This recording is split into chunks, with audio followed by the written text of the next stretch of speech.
Autolite presents Mr. Joseph Cotten in a tale well calculated to keep you in suspense.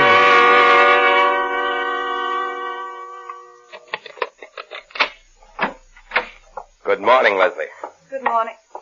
Why is that window open? It's getting stuffy in here. I told you to keep it closed. You might be seen from the street. I haven't gone anywhere near it. No one Don't argue with me, Wells. Keep that window closed. And shade down. Now, just a minute. I'll give the orders around here. You're still my wife, Leslie, and this is still my house. You're forgetting something, aren't you, Wells? I'm not your wife. I'm your widow. And it's been my house ever since the day you died.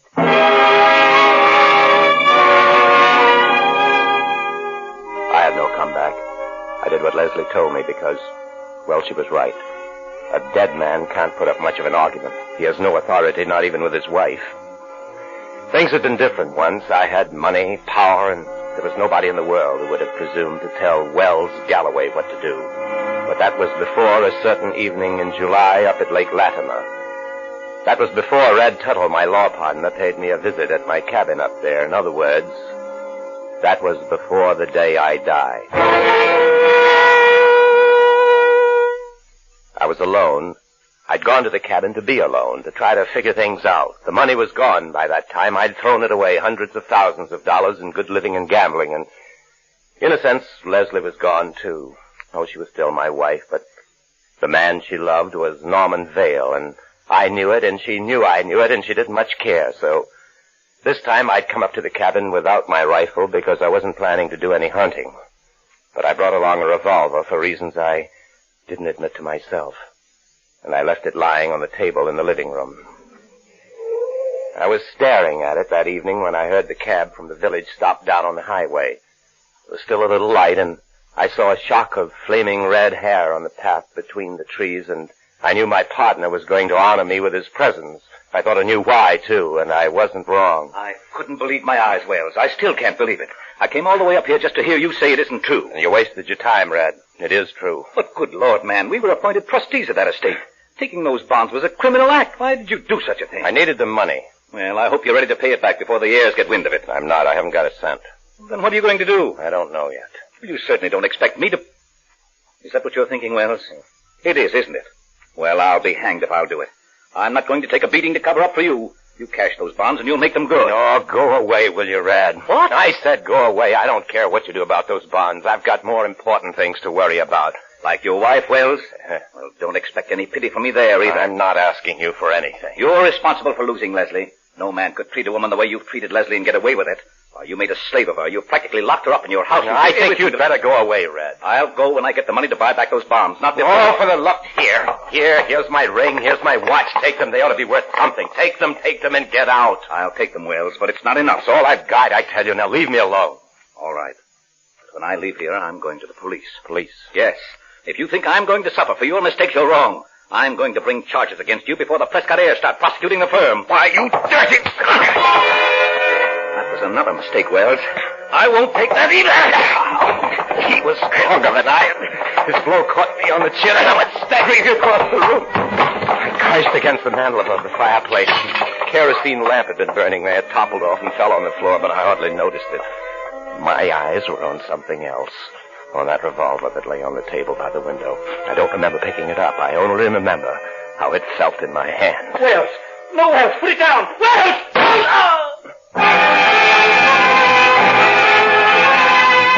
The first shot dropped Red to the floor. But I kept on firing because I couldn't stop. This was power again, the power to kill, and I loved it. But not for long.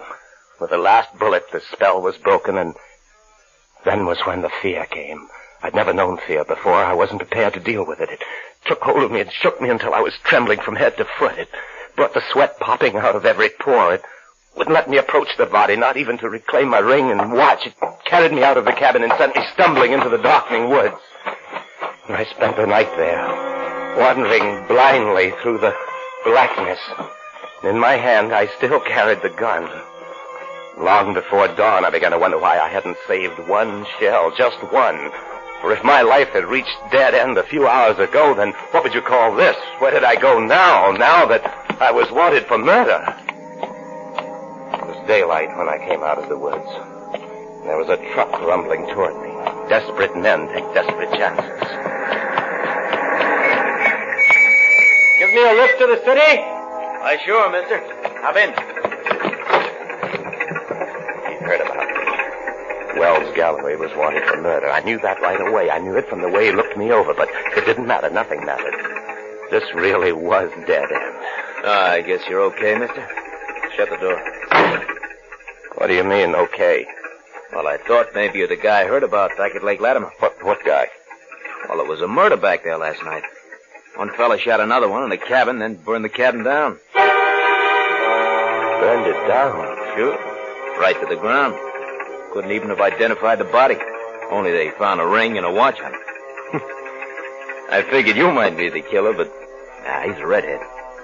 Boy named Tuttle. The guy he killed was his law partner. A big shot with a fancy moniker. Something like, Wells Galloway.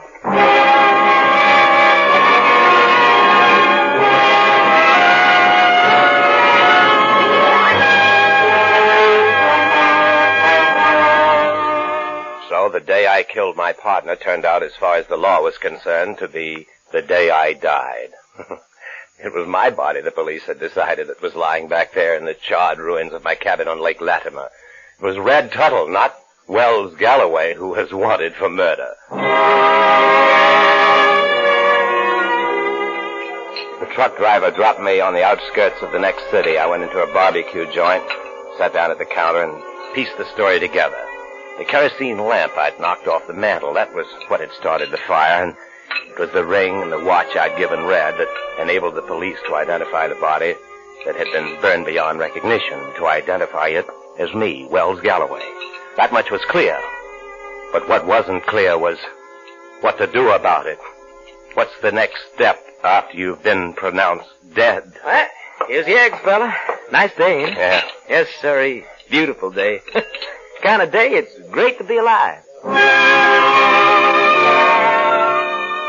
He made me see the point, the man behind the counter, the point I'd been missing. It was great to be alive, especially if everybody thought you were dead, especially if the life you'd been living had reached an impasse and you were broke and your wife was in love with another man and you were wanted by the police and your only hope lay in a chance to start over, to start from scratch.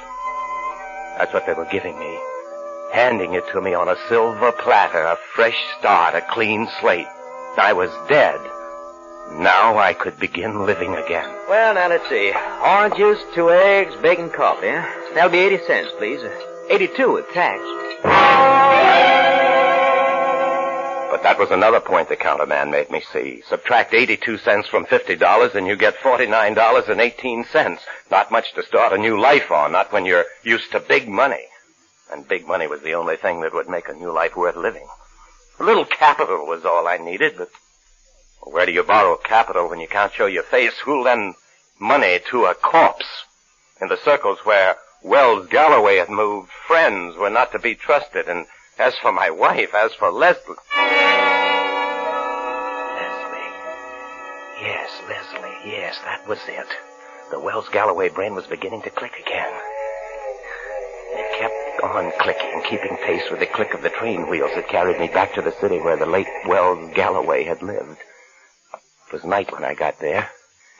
I was halfway up the walk when the front door opened.